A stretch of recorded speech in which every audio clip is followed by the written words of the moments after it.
Okay, so now we're just going to talk about vaginal breech birth.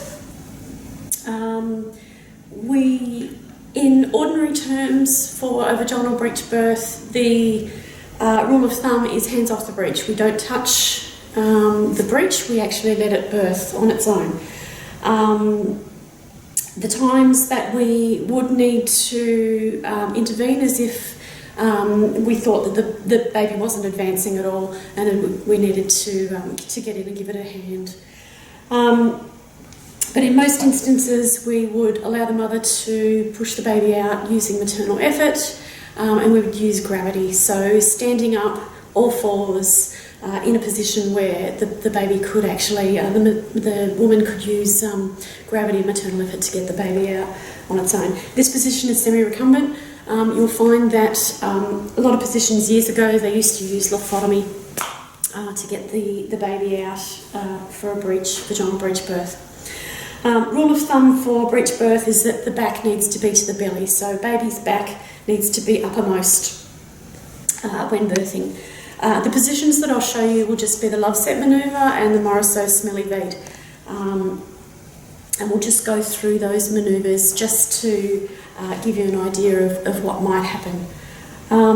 So with the vaginal breech birth that we've got here now, so the breech is presenting. You will see a thick stream of meconium as the baby is birthing.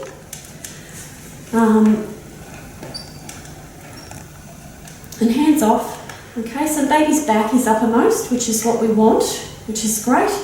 Now when the baby's legs present, so the baby's legs are presented, and with maternal effort it will come down as far as it possibly can. We don't want to touch the cord. We'll leave the cord alone. Now if we get to this position and the baby's not advancing any further, we can actually help the baby's arms birth by using the love set manoeuvre. Now what you would do is you're just going to use your thumb and forefinger onto the bony part here. We don't want to touch any soft tissues. We don't want to be bruising the baby or any of the organs. So we want to put fingers onto the bony part of the pelvis. Now with the love set manoeuvre, we're actually going to twist the baby or rotate the baby towards the left and towards the right to try and free both of the arms. So if I twist the baby just gently here until I free that arm, okay? And then I rotate back the other way until I free the other arm, which should come out gently. There we go.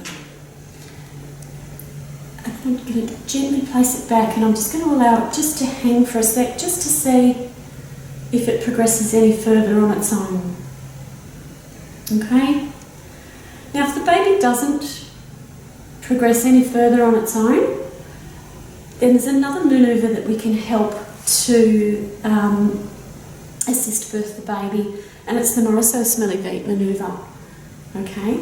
Now what we're going to do with this manoeuvre is what you would do is you would actually place the baby onto your arm with the hand on top of the baby's back and shoulders. You would pop a finger onto the back of the baby's head, onto the occiput, because what you want to do is you want to flex the baby's head down because you want to maintain flexion to birth the baby's head.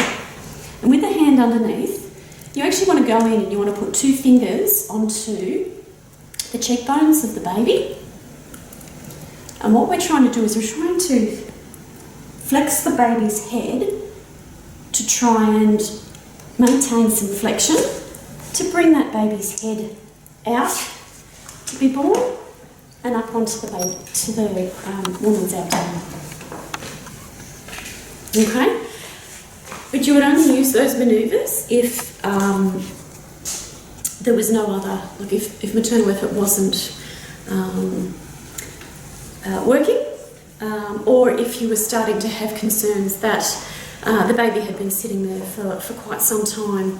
Perhaps the baby was starting to look a little bit pale, or maybe it was a little bit cold, and you were thinking that the intervention may be required. Now, with a breech presentation, you may have neonates in the room. You won't necessarily require resuscitation, but you may have neonates in the room depending on your hospital policy.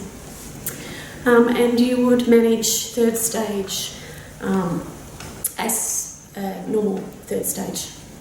Okay.